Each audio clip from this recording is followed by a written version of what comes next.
Salutations, chers moteurs de recherche de vérité. Aujourd'hui, nous nous plongeons dans un problème qui pour beaucoup peut sembler inattendu, mais que la Bible révèle avec une clarté incroyable. La relation profonde et complexe entre la nation que nous connaissons aujourd'hui en Iran et le récit central des Écritures. De ses racines les plus anciennes à son apparence surprenante dans les prophéties qui pointent vers l'avenir, nous verrons comment la main de Dieu a été en action.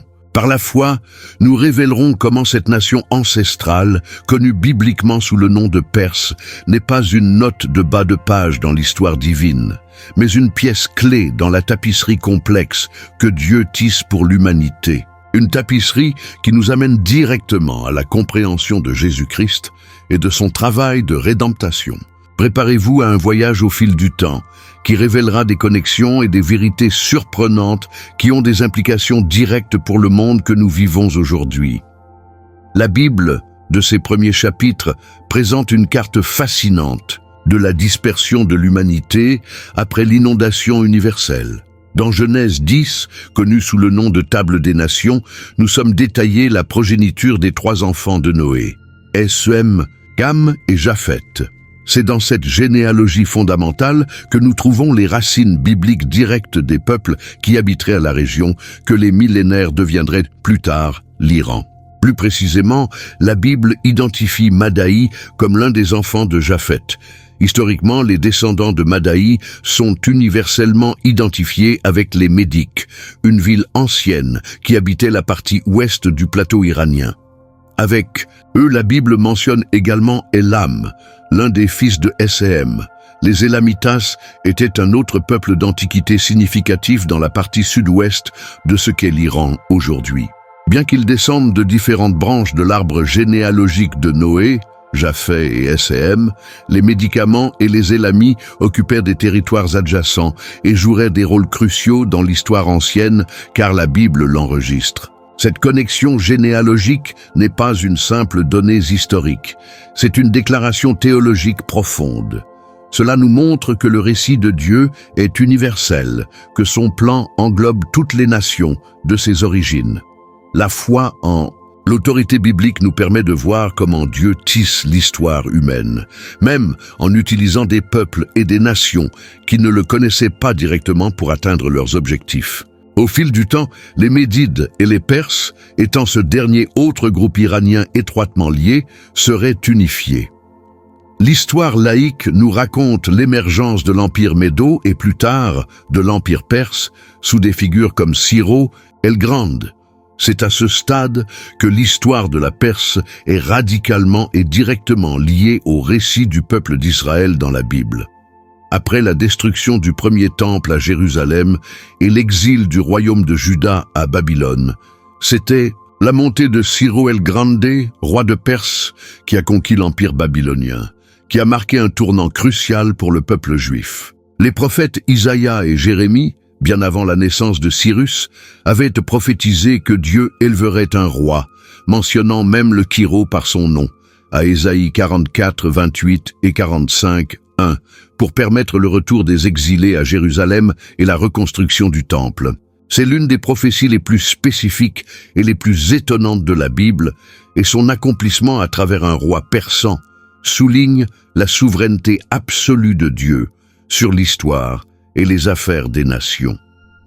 Le décret de Cyrus, enregistré dans le chapitre 1 d'Ezra, n'était pas simplement une décision politique. La Bible nous dit que Jéhovah a réveillé l'esprit du roi de Cyrus de Perse pour émettre ce décret. Cela révèle que Dieu a été activement impliqué dans le cœur et les décisions d'un roi païen pour réaliser sa volonté et être fidèle à ses promesses à Israël.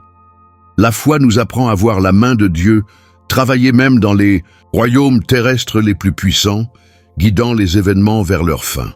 Pendant la période de l'Empire perse, de nombreux Juifs vivaient sous leur domaine, et la Bible contient des livres complets qui se développent dans ce contexte, comme Esdras, Néhémie et Esther.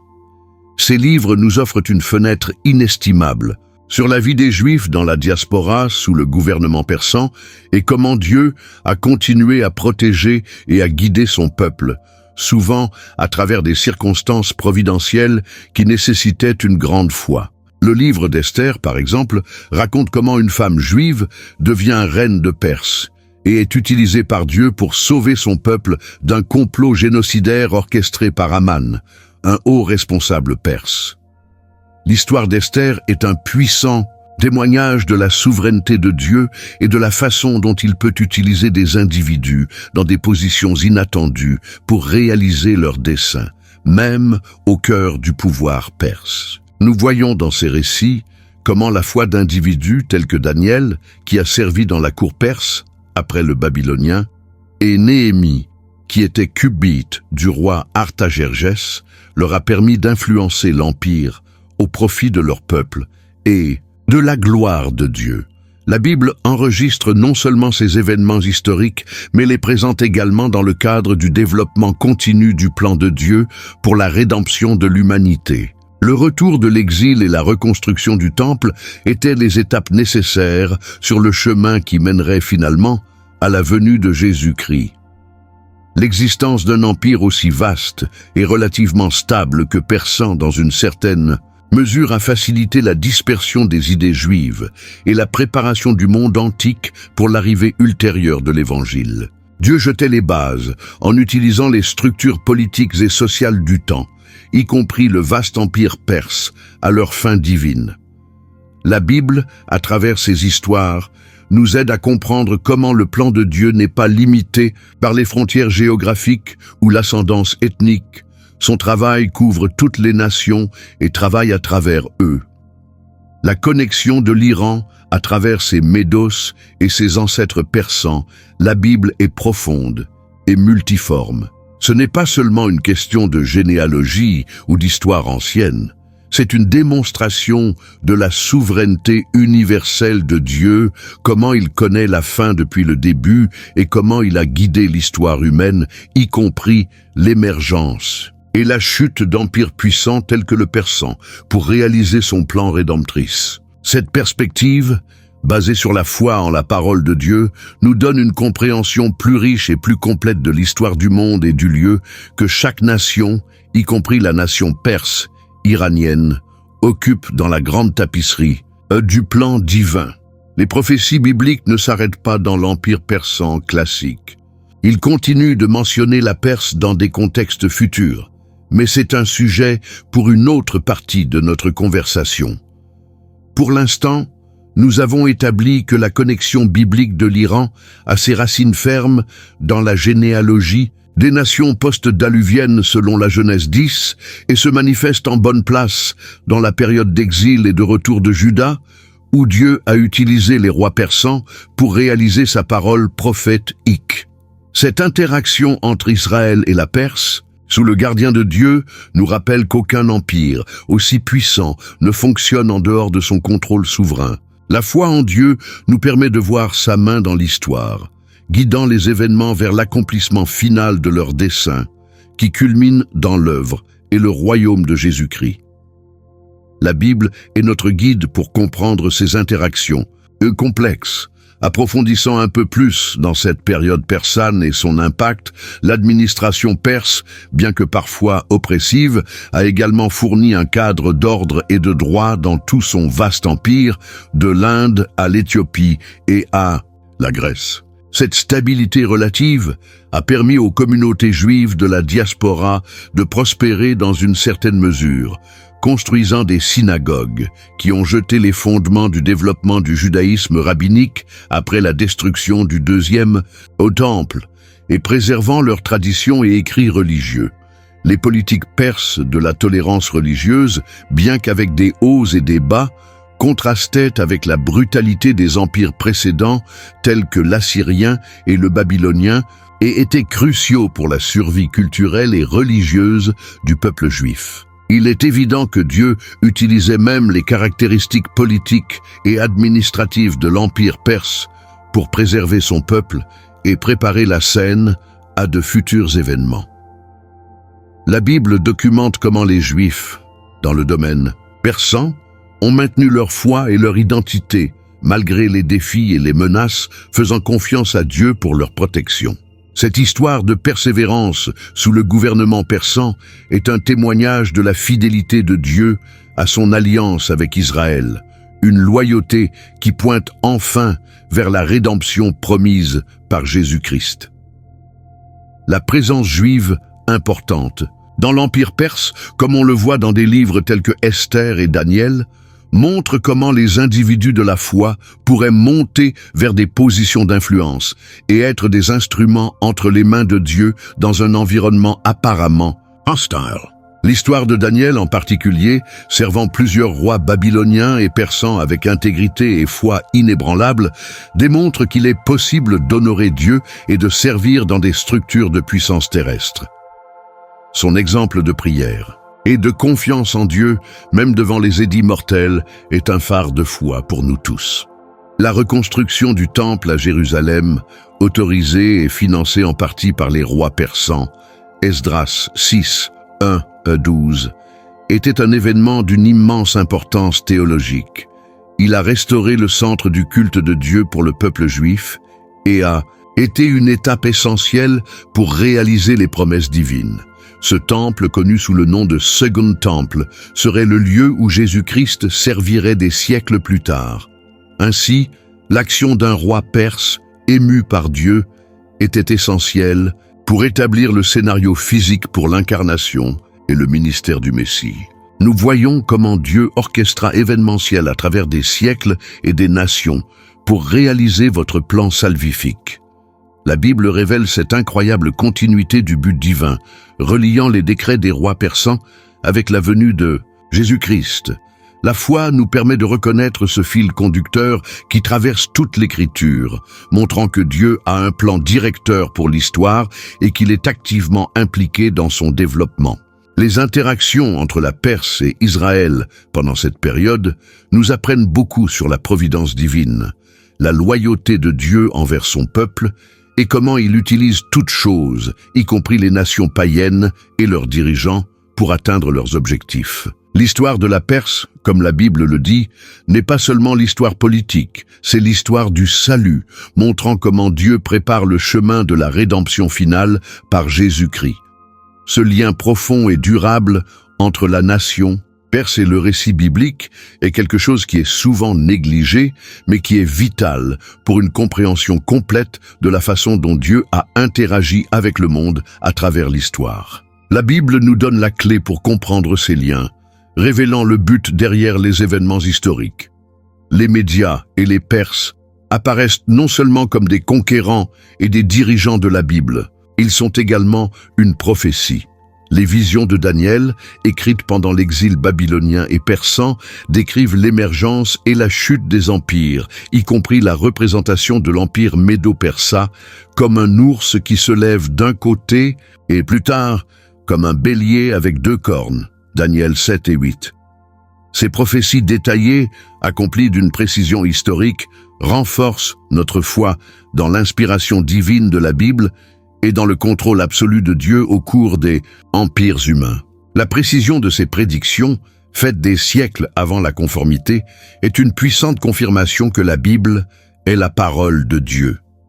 Et lorsque nous étudions ces prophéties, nous apprenons non seulement l'histoire ancienne, mais nous obtenons également une vision du caractère de Dieu, son omniscience, sa puissance et sa souveraineté. La relation entre l'empire médo-persa et le peuple juif, tel que raconté dans la Bible, est un témoignage vivant de la façon dont Dieu protège son reste et utilise même des puissances mondiales à leur fin. Cette histoire nous apprend à croire que Dieu a le contrôle, même lorsque le monde semble être embourbé dans le chaos. Notre foi en Dieu est renforcée pour voir comment il a travaillé à travers l'histoire, guidant les événements vers leur fin. Nous avons exploré les racines généalogiques de la Perse dans la Bible, son émergence en tant qu'empire mondial et son interaction pivot avec le peuple d'Israël pendant l'exil et le retour. Cette interaction n'était pas accidentelle, mais une partie de la conception souveraine de Dieu, préparant le chemin de la venue de Jésus-Christ. L'histoire de la Perse dans la Bible est une pièce essentielle dans le puzzle de l'histoire du salut, montrant comment Dieu travaille à travers toutes les nations pour atteindre leurs desseins. La foi en la Bible nous permet de voir cette image, et plus large est de comprendre que la main de Dieu a été en action en Perse depuis les jours de Noé, aux événements qui ont préparé le monde à l'avènement de Jésus-Christ. Mais l'histoire biblique et prophétique de la Perse ne se termine pas par la période classique de l'empire achéménida. Il y a des références à la Perse dans les futures prophéties qui ont des implications pour les dernières fois, mais c'est un problème à continuer d'explorer en détail. Pour l'instant, nous avons jeté les fondements de sa connexion profonde et ancienne avec le récit biblique, montrant comment Dieu a été impliqué dans cette nation de ses origines, à son rôle crucial dans l'histoire du peuple d'Israël et la préparation de la venue de Jésus-Christ. Cette connexion, basée sur la Bible et comprise par la foi, nous donne une perspective unique sur l'histoire et le plan de Dieu. Maintenant, approfondissons spécifiquement dans la figure centrale de cette période, Cyrus le Grand, et comment la Bible la présente comme un instrument de Dieu d'une manière incroyable. Imaginez ceci. Des centaines d'années avant la naissance de Cyrus, avant même que le royaume du Sud, Juda, soit emmené en exil babylonien, le prophète Isaïe, inspiré par Dieu, prononçait une prophétie extraordinaire. Dans les chapitres 44 et 45 d'Isaïe, Dieu parle directement d'un homme, le nommant, l'onctionnant dans un certain sens pour une tâche spécifique, et le décrivant comme son berger et celui à qui il ouvrirait des portes pour remplir sa volonté. Et le nom que Dieu utilise est Cyrus. C'est quelque chose qui remet en question notre compréhension humaine du temps et du contrôle.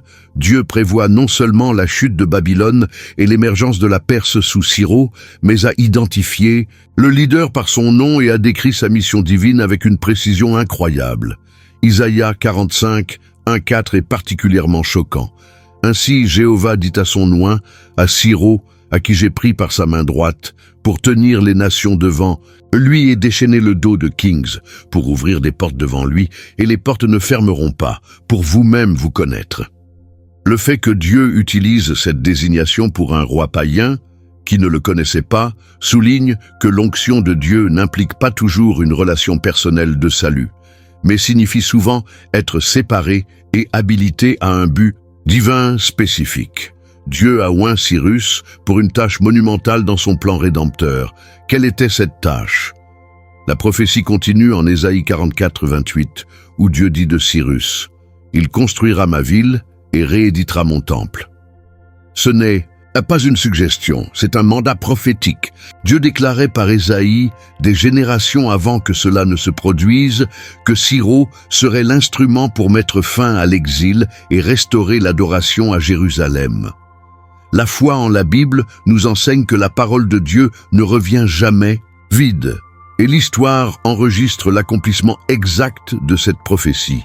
Lorsque Cyrus a conquis Babylone en 539 avec J.C., il a non seulement permis aux Juifs de retourner sur leur terre, mais a également publié un décret spécifique, documenté dans le premier chapitre du livre d'Ezra, qui leur a ordonné de reconstruire le temple de Jérusalem. Ezra 1:4 commence.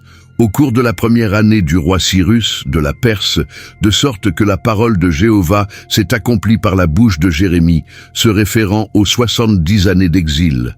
L'esprit de Cyrus rei de Persie, qui a fait une proclamation de la parole, et aussi par écrit pour tout son royaume, a-t-il dit. La reconstruction doit être couverte de vrais fonds, et les navires sacrés du temple, que Nabuchodonosor a pris, a dû être rendus. Dans les dossiers extra-bibliques, tels que le cylindre de Cyrus, qui, bien qu'il ne mentionne pas le temple de Jérusalem, fait spécifiquement la politique de Cyrus pour permettre au peuple captif de retourner sur leurs terres et de reconstruire leurs Hollands, ce qui est considéré comme des pièces, rappel de la souveraineté universelle de Dieu. Différemment, voir comment Dieu a élevé cet empire et ce roi spécifique à accomplir une prophétie aussi détaillée nous enseigne la profondeur du plan de Dieu et la certitude de sa parole. Cet acte de libération sous Cyrus, promu par Dieu et enregistré dans la Bible, est essentiel pour comprendre non seulement l'histoire d'Israël et de la Perse, mais aussi la méthodologie de Dieu. Il ne se limite pas à travailler uniquement par le biais de son peuple pacte. Sa souveraineté couvre toute la création et tous les dirigeants. Ce principe est vital pour notre foi aujourd'hui, nous rappelant que Dieu est actif dans le monde, même dans des endroits et à travers des gens que nous ne nous attendrions pas, en déplaçant l'histoire vers son objectif ultime en Jésus-Christ.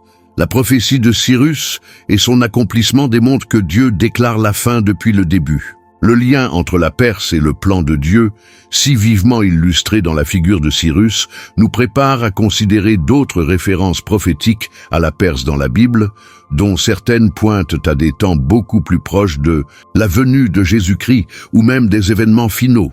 Mais la base de cette compréhension future réside dans la reconnaissance de la façon dont Dieu a fonctionné avec et à travers la Perse depuis les temps anciens, même en utilisant un roi païen comme Cyrus, comme son oint, pour accomplir sa parole et préparer le chemin du récit qui mènerait enfin Jésus-Christ. La foi nous permet de voir le fil d'or du plan de Dieu traverser toutes ces nations et périodes historiques, confirmant qu'il est le Seigneur de l'histoire. Et cette même souveraineté de Dieu que nous avons vu travailler à travers Cyrus pour le retour partiel de l'exil se manifeste avec encore plus de détails et de drames dans l'histoire d'Esther. Alors que de nombreux Juifs étaient retournés à Juda sous la direction de Zorobabel et Esdras, un reste important est resté dans la vaste extension de l'Empire perse dispersé dans les provinces. La Bible nous dit que l'un de ces restes vivait dans la capitale Susa, sous le règne de Gergès, connu dans la Bible sous le nom d'Assuéro. C'est ici que nous trouvons Esther, une jeune femme orpheline élevée par son cousin de Mordécao. La providence de Dieu, cette main invisible qui guide les événements, l'a placée sur le chemin d'être choisie comme reine de Perse, un fait extraordinaire en soi. Esther a caché son identité juive, suivant les conseils de Mordécao, qui serait plus tard révélé comme crucial dans le plan de Dieu. Le récit atteint son apogée avec l'apparition d'Aman, un haut fonctionnaire qui était rempli de fierté et de ressentiment envers Mordécao, pour ne pas se prosterner devant lui. Cette haine personnelle a rapidement grimpé à un plan génocidaire contre tous les Juifs de l'Empire. Aman, avec le consentement du roi Assuéro, a décrété la date de l'extermination de tout le peuple juif, hommes, femmes et enfants. Imaginez la terreur qui a saisi les Juifs dispersés en recevant cette nouvelle dévastatrice, un édit soutenu par le pouvoir impérial. Au milieu de ce désespoir, Mordécao a exhorté Esther à intervenir devant le roi. La situation était extrêmement dangereuse. S'approcher du roi sans être appelé la mort signifiait, à moins que le roi n'étende son sceptre d'or. Esther, conscient du risque, a fait face à une décision qui a mis sa vie en jeu. Sa foi a été prouvée à ce moment critique. Mordécao lui a rappelé qu'il avait peut-être atteint sa position de reine pendant un moment comme celle-ci. Cette phrase, bien qu'attribue explicitement l'action à Dieu, résonne avec la compréhension de la providence divine opérant derrière la scène. La foi nous apprend à voir la main de Dieu même dans les circonstances les plus inattendues. Esther, après avoir demandé à Mordécao et à tous les Juifs de Susa de jeûner pour elle, a pris une décision courageuse. Il a déclaré « Si je péris, bienvenue ». Cet acte de foi, pour tout risquer pour son peuple, a été le tournant. Faire confiance à Dieu, bien que le livre d'Esther soit unique dans la Bible, de ne pas mentionner explicitement le nom de Dieu, sa présence et son contrôle sont palpables à chaque tournure des événements. L'histoire est imprégnée de coïncidences divines, le roi qui ne peut pas dormir. La lecture du livre des Chroniques qui enregistre simplement le service non récompensé de Mordécao. L'arrivée opportune d'Aman cherchant à demander la potence pour Mordécao. Chacun de ces événements, qui, à première vue, peut sembler par hasard, sont pour le croyant des exemples clairs de la façon dont Dieu orchestre les détails pour réaliser sa volonté et protéger son peuple. La foi nous permet de discerner l'objectif majeur de l'aléatoire apparent. Dieu a utilisé la position d'Esther, son courage et une série d'événements providentiels pour frustrer le plan d'Aman et sauver les Juifs. L'édit de destruction a été inversé, permettant aux Juifs de se défendre, entraînant la défaite de leurs ennemis et l'humiliation et l'exécution d'Aman.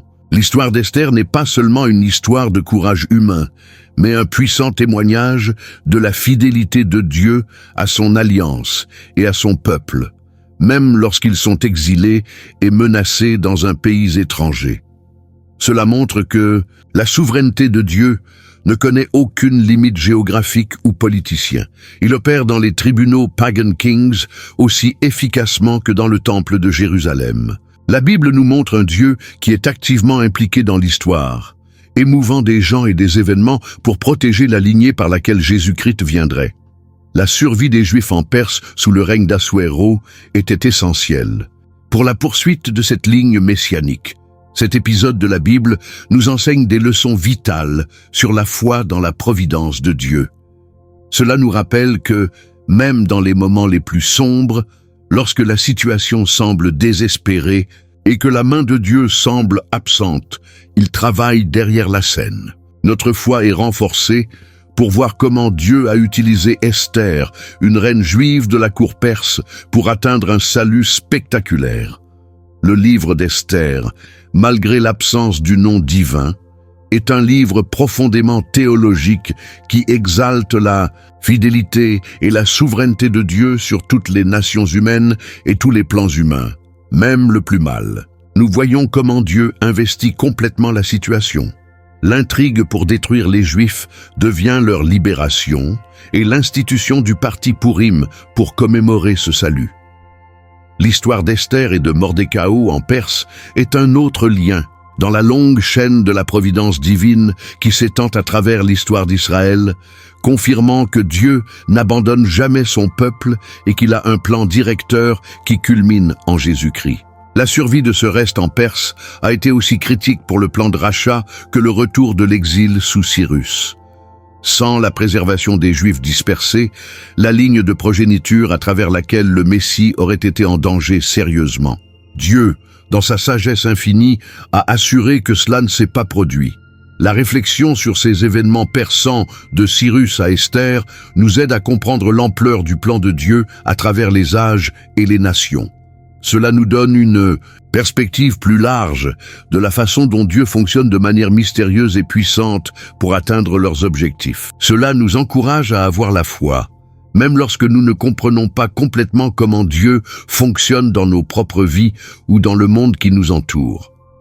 L'histoire d'Esther, en tant que partie intégrante de la Bible, nous assure que le même Dieu qui a sauvé les Juifs en Perse est le Dieu en qui nous avons confiance aujourd'hui.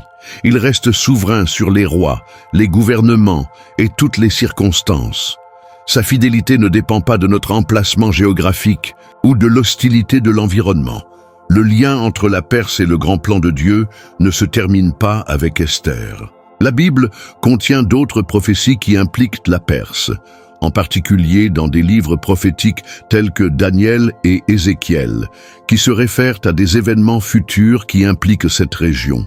Ces prophéties, des siècles, écrites avant certains des événements qu'ils décrivent, renforcent la véracité de la parole de Dieu et sa connaissance de l'avenir. Comme la prophétie de Cyrus, ces prédictions sur la Perse démontrent que Dieu travaille non seulement dans le présent, mais a également attiré le cours de l'histoire jusqu'à la venue finale de Jésus-Christ et la création complète de son royaume. Comprendre le rôle de la Perse dans la Bible, de Cyrus et le retour de l'exil, à travers le salut dramatique à l'époque de l'Esther, aux futures références prophétiques, nous donne une vision plus complète de la façon dont Dieu tisse l'histoire humaine pour accomplir ses objectifs de redescendants. Cela nous montre que Dieu est le Seigneur de l'histoire universelle, non seulement de l'histoire d'Israël. Son plan implique toutes les nations, bien que la principale approche de la Bible soit la relation de Dieu avec son peuple élu, et enfin avec toute l'humanité par Jésus-Christ. La foi dans la souveraineté de Dieu, si évidente dans l'histoire d'Esther, nous permet de vivre avec espoir et confiance, sachant que rien qui se passe au monde n'est hors de contrôle. Même lorsque nous sommes confrontés à des situations qui semblent impossibles ou écrasantes, nous pouvons nous rappeler comment Dieu a agi en Perse par un jeune juif et confiance qu'il est toujours le même Dieu puissant et fidèle aujourd'hui.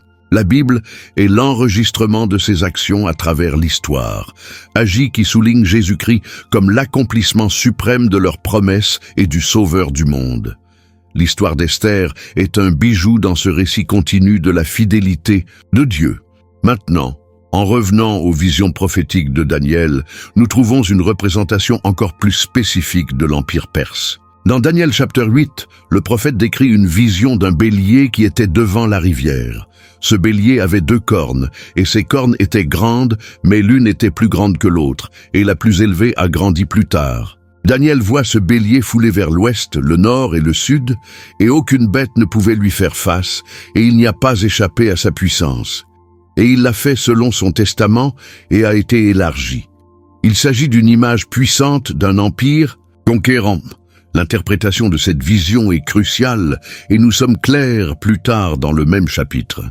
Angel Gabriel explique à Daniel que le bélier qu'il a vu, qui avait les 2 cornes, sont les rois du milieu et de la Perse.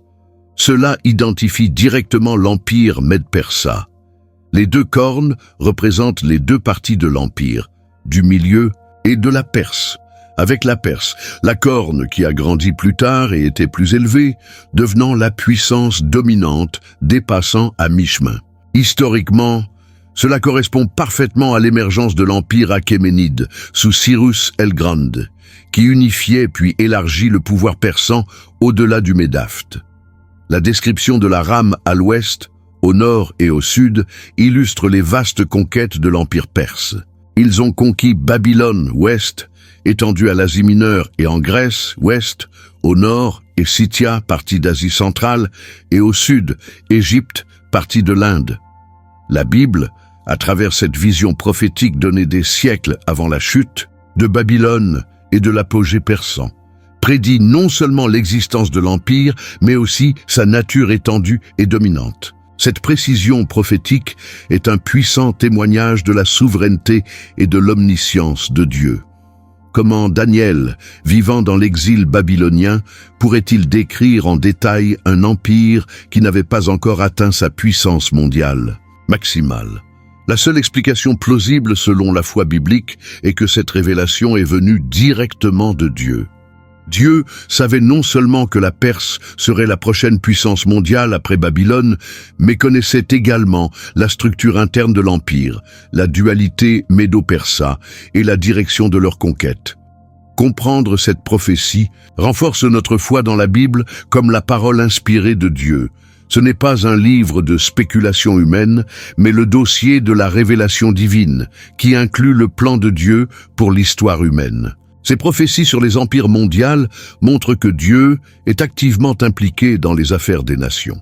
L'histoire n'est pas un chaos dénué de sens, mais se développe selon la conception providentielle de Dieu, se dirigeant vers un point culminant définitif. La vision du rame et sa défaite subséquente par une chèvre mâle, représentant la Grèce et Alexandre le Grand, comme elle l'explique également dans Daniel 8, fait partie d'une séquence prophétique plus large qui englobe les grands empires qui domineraient le monde avant l'établissement du royaume éternel de Dieu. De la statue de Daniel 2 aux bêtes de Daniel 7 et de la vision du rame et de la chèvre masculine dans Daniel 8, Daniel reçoit un aperçu de l'histoire du monde de son temps à la consommation finale. Cette connaissance prophétique nous donne une perspective. Cela nous rappelle que les royaumes humains, aussi puissants qu'ils semblent, comme l'empire perse de leur temps, sont temporaires. Ils ont un début et une fin dans le but éternel de Dieu. Cette vérité nous insuffle en nous, surtout lorsque nous voyons l'agitation et les changements de pouvoir dans le monde d'aujourd'hui. Nous savons qu'en fin de compte, aucune puissance terrestre ne peut frustrer le plan de Dieu.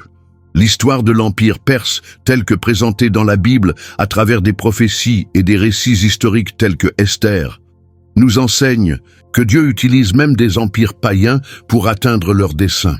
Il a utilisé Ciro pour permettre le retour des exilés juifs et la reconstruction du temple. Il a agi au sein de la cour perse pour préserver son peuple à l'époque d'Esther et a révélé à Daniel le rôle de la Perse en tant que stade dans la progression des empires mondiaux qui dirigeraient, dans le temps indiqué par Dieu, à la venue de Jésus-Christ et à l'établissement de son royaume. La foi en ces prophéties n'est pas simplement croire aux prédictions historiques.